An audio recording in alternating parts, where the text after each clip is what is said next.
สบายดีเดี๋ยวนี้ก็3 โมงตอนสวยพวกเขาได้พากันออกมาเมลิเทนเลกเมลิเทนเนาะเมลิเทนเลกอันนี้ก็สิอยู่เมืองมาเดรารัฐแคลิฟอร์เนีย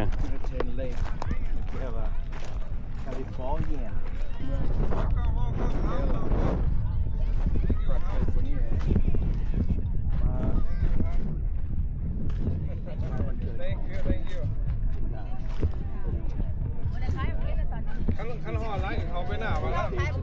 วัดถนนละสบายดีครับสบายดีสบายดีสันวันเกิด thank you อันนี้ก็จะเป็นเบิร์ธเดย์ของเพิ่นอันนี้นี่ซุ่มกันคือแบบคนอยู่บ้านนอกคนบ้านไหนมาถึกบอลลักษณะเขา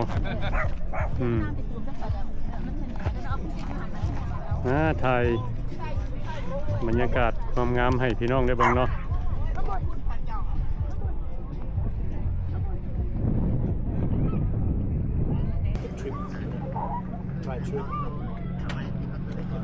brisket meat เจเนซิเสิเสิร์ฟกินวอลกัมครับหากันไม่เห็นอย่างน้ออยู่หลังก้อนหินนี่เดซิล่าคนอยู่เล็กเฮ็ดกินเดซิล่าโอ้อันนี้ก็สิเป็นเบอร์เกอร์แพรี่เนาะเบอร์เกอร์แพรี่กับริบายโอ้แล้วตัวนี้เราก็เฮ็ดบริสกิต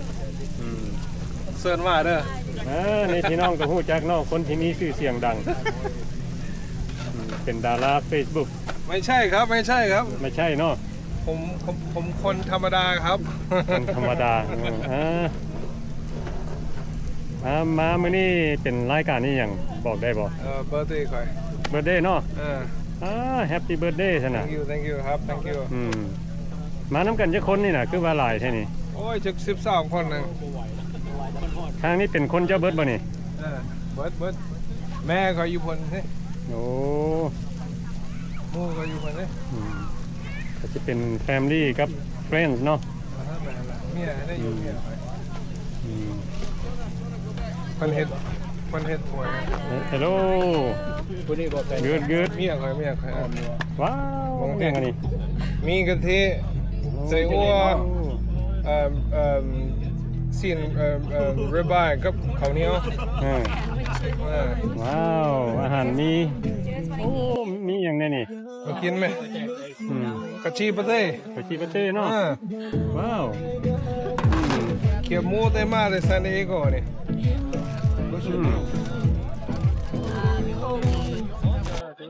มีชื่อลาวอยู่บ่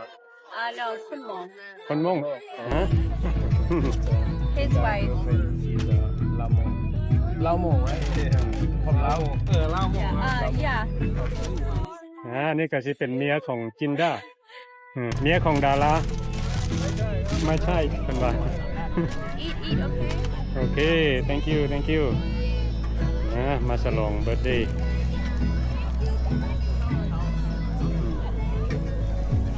ไม่คนเบิร์ธเดย์คือมาอันน่ะเฮ็ดกินนี่นะส่วนเขามาเขาก็ต้องเฮ็ดตัวไม่ธรรมดามือเจ้าของกับบ่ได้เฮ็ดอย่างแล้วอยู่เนาะเป็นยังเนาะเขามามีน้ำใจมากเขาก็ดีใจเลยนี่แม่นตัวโอ้มันต้องเพื่อหมู่ก็เพื่อแฟมิลี่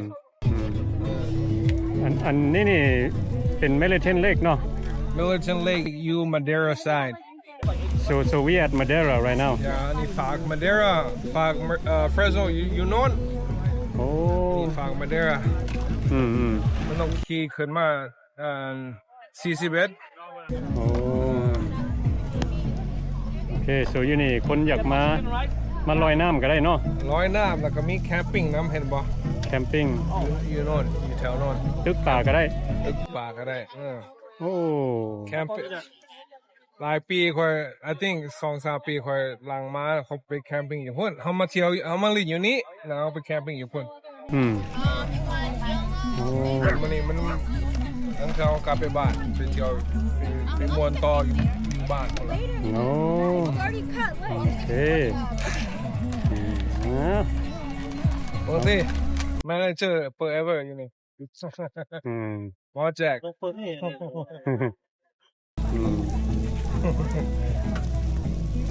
นะเฮาก็สิรอถ่ายให้พี่น้องได้เบิ่งเนาะว่า โอเคครับ บริเวณนี้เป็นแบบใด มาหลินกับกัน โอเคthank youจินดาโมเมนต์ดารา ไม่ใช่ครับไม่ใช่ คนธรรมดา ตั้งใจว่าสิไป ใช่ว่าสวนหมุกทัวมาทางนี้สวนหมุกทัว มาเดินทางที่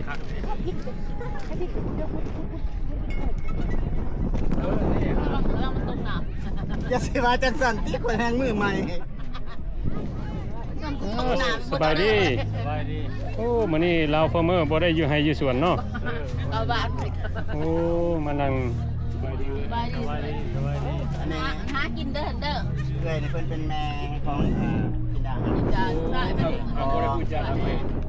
ลูกชายใหญ่ข่อยประเดี๋ยวไปแม่มาไม่ได้เบิ่ได้ว่า คุณน่าจะเป็นพอว่ะ แม่แหละ สบายดีทดสอบว่าเห็นอยู่ในคลิปของโจคน พี่น้องเพิ่นเนี่ยฮะ นี่นอกป่ะ พี่น้องทั้ง มีคนมานนอกแล้วนี่พี่น้อง พี่น้อง พี่น้องทั้งพอได้หน่อยผู้เก่าข่อย โอ้ พอก็เด็กหน่อยเนี่ย คนนะพูดตัวสารวันบอกเดี๋ยวว่าทั้งฝั่งสองฝั่ง โอ้อยู่ เป็นบัสแถวอะไรก็เสียงแตกหรือว่าเสียงเรียก เชียงแตงอันนั้นพอเขาจะเป็นคนเชียงแตงบ้านเดียวก็พอเรียนค่ะเพื่อรับเดียวกันนี่เนี่ย อืม มีเบิ่งน้ำมันบกเนาะน้ำขึ้นก็สิประมาณบนย่านตัวของดู เอาแล้วคนไปแล้ว เอาแล้วว่าซั่น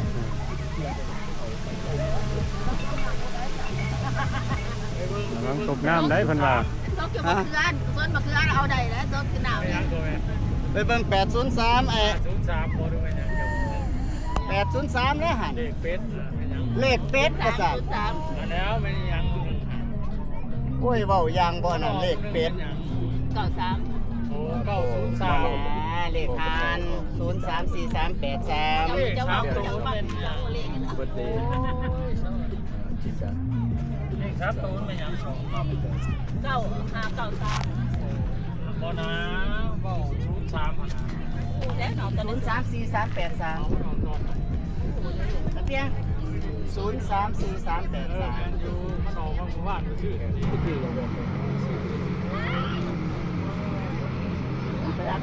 มาแล้ว คนอยู่อเมริกาเนี่ยเขาย่านขาวก็แม่นว่าเขาย่านดำ บัดเขามาลิ้นน้ำมันเขานุ่งบิกินี่บัดเฮานี่จังซี่มาเลย เขาอยากด ยังดำกันเขา ำเขาอยากดำเออ เขาบ่อยากขาวเลย เอา แม่น อยู่บ้านคอยเบานะคอยว่าแล้วพอแล้วบ้านคอยมันคนต่างสายไปอยู่หันอันพวกผลิตมิตรนุงเมกานีเบิดก็โอ้บ้านท่านั้นก็สิเป็นเบื่อเบิ่งอเมริกา แม่น บ่ธรรมดาเหมือน ต่างประเทศเขาไปบ้านเฮานี่ห้องเฮานี่นั่งอยู่โฮมเขานี่แก้เครื่องออกแล้วไปตากแดด เขาให้อยากให้ผิวดำอยากให้เป็นผิวแทนเนาะ เออ เฮาก็ด้วยอย่างสับ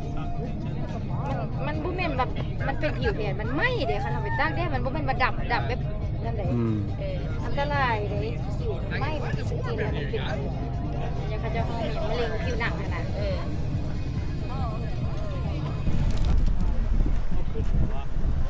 กินข้าวสวย น้ำบุ้งคิดว่า มาแซงเบียร์กินมั้ยเบียร์แล้ว มันฮ้อนไหวเด้ อืม อันนี้ เบียร์ฟองเดียวซึ่ง มันฮ้อน อันนี้อุ่นพองไว้ เบียร์ลาว ก็เห็นได้คนอยู่อเมริกากินเบียร์สนามก้อนนี่ มันฮ้อนนี่แหละอยู่ไม่กล้ามันก็ฮ้อนนี่ละ โบมี่ได้ไหม พวกนี้แหละ โบมี่ โอ้ยโอ้ยเข้าจำดอก นั่นไม่หนาวนั่น นี้ บางอาหาร มีอาหาร นั่นเย็น บ่มี โบมี่ไก่เด็กอยู่ท่านไหน ที่ ทั้งมือท่านนี้นะ นี่ เขาโจกดีไหม เด็กก็หล่อล่างปากแล้วมันก็อย่าง บ่ได้ถ้ามันบ่ได้เข้า ตัวนั้นเป็นน้ำอย่างตัวนั้นเป็นน้ำอย่างบ่รุ่นนี้ ฮะ น้ำอย่างตัวนั้น งอยอยู่เทิงหั่นนะ บ่น้ำใส่น้ำแข็งน้ำซาวบ่ น้ำบีน่ะ เดี๋ยวเรา ผ่านซึมกินเบียร์ก็อาการอ่อนไปบอก เด้เป็นแบบนี้ละหลังจากนั้นเฮาก็เอานี่มาใส่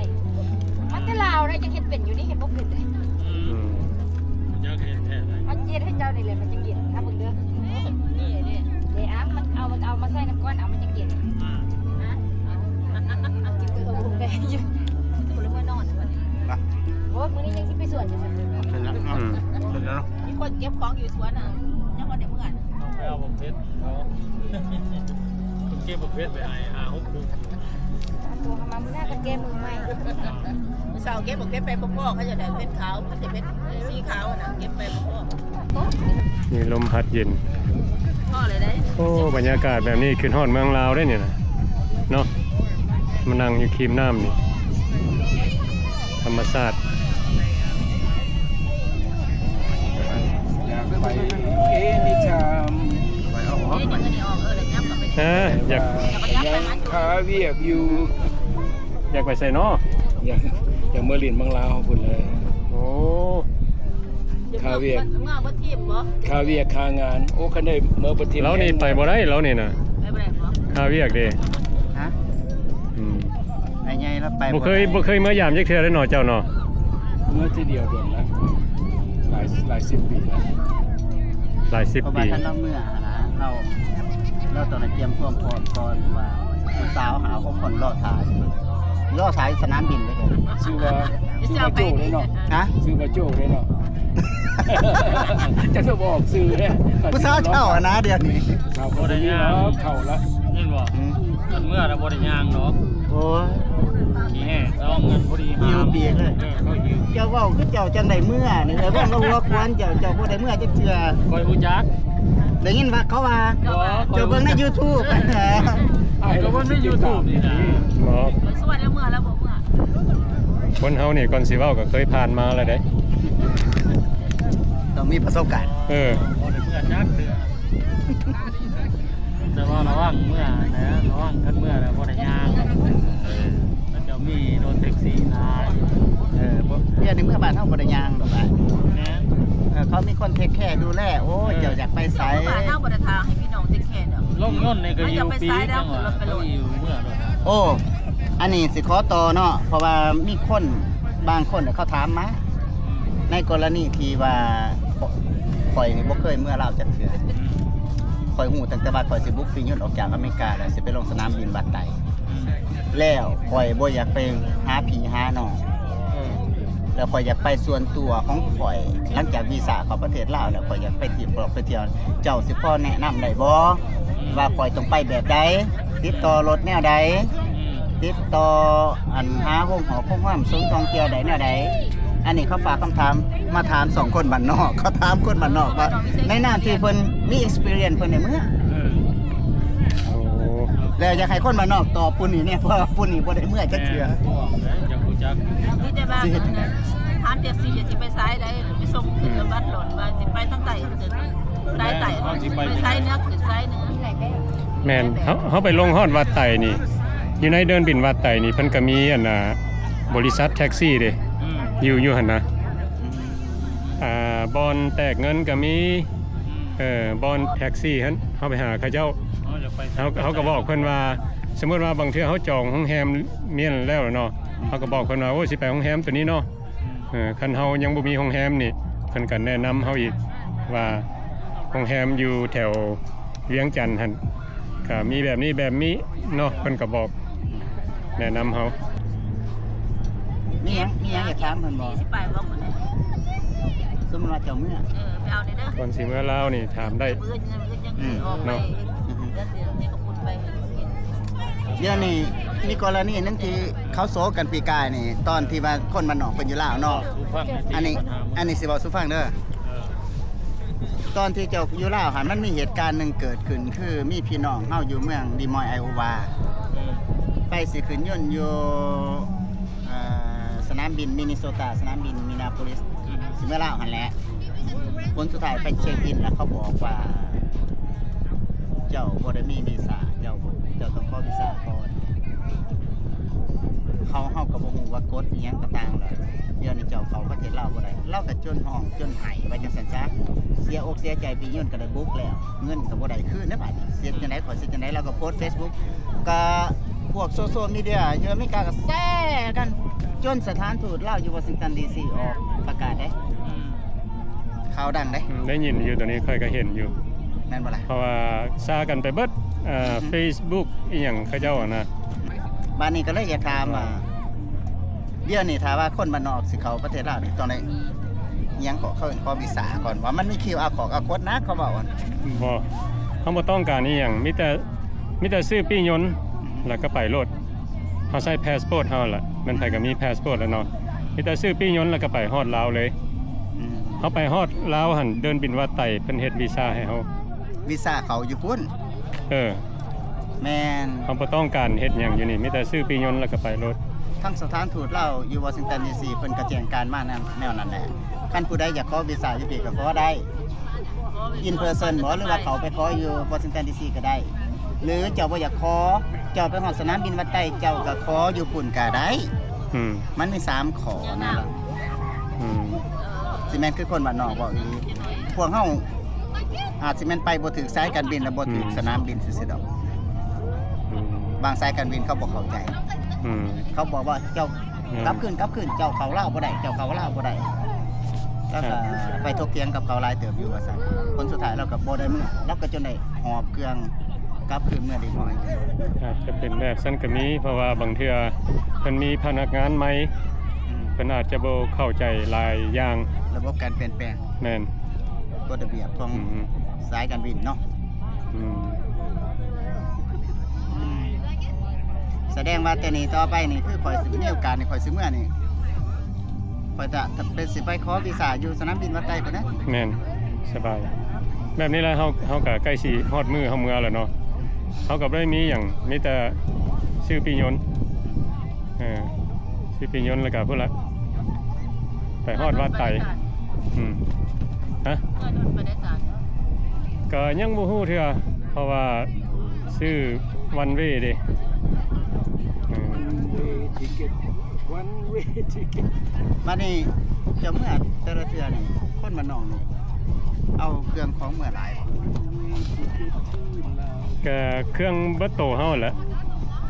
อ๋อ เครื่องเบิดโตเฮาก็มีแต่เช็คอินยักษ์หีบ carry on บ่มีแต่ทงท้ายทงหนึงกับหีบน้อยหีบหนึงเท่านั้นเครื่องเขาบ่มีหลายเด้ ช่วยลมมันตัน เจอใครเนี่ยเนาะ ก็บ่ใช่ไปบ่ใช่ไป เจ้าพ่อเพิ่นไปง่ายมากง่ายเพิ่นบ่ได้เอาเทเอาว่า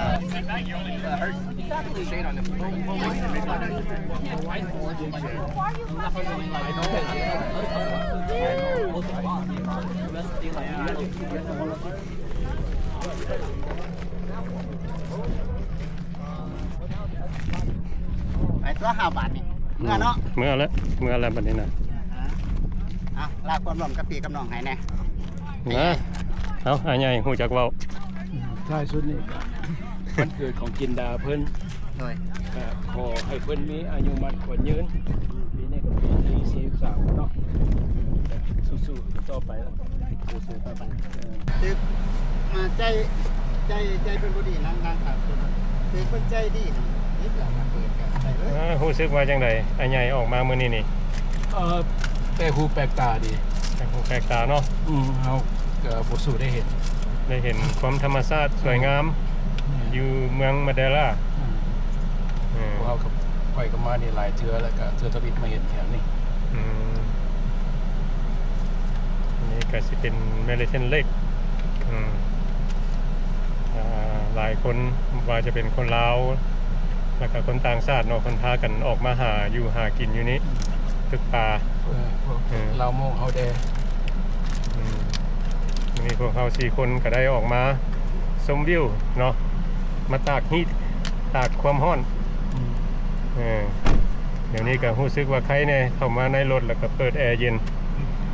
ก็สิได้พากันกลับเมืองเฟรสโน ก็สิใช้เวลาประมาณ30นาทีเนาะวิดีโอนี้เขาก็ขอขอบใจ FC เบิดทุกคนเนาะที่เข้ามาเบิ่ง3ช่องของพวกเขา ขอบใจทุกคน ก็บ่แม่นช่องโด่งดังดอก มีมื้อหนึงเขาอาจจะดังคือเพิ่นเนาะ ขอให้เป็นจังซั่น ขอให้เป็นจังซั่น กับพี่น้องเด้อ คอยเฮ็ดไปเราเรื่องราวต่างๆ ว่า ให้ สิให้ดังบ่หรือบ่ให้ดังก็ฝากไว้เด้อพี่น้องเด้อ เรื่องราวคนลาวเฮาอยู่ในต่างประเทศอยู่ในอเมริกาสู่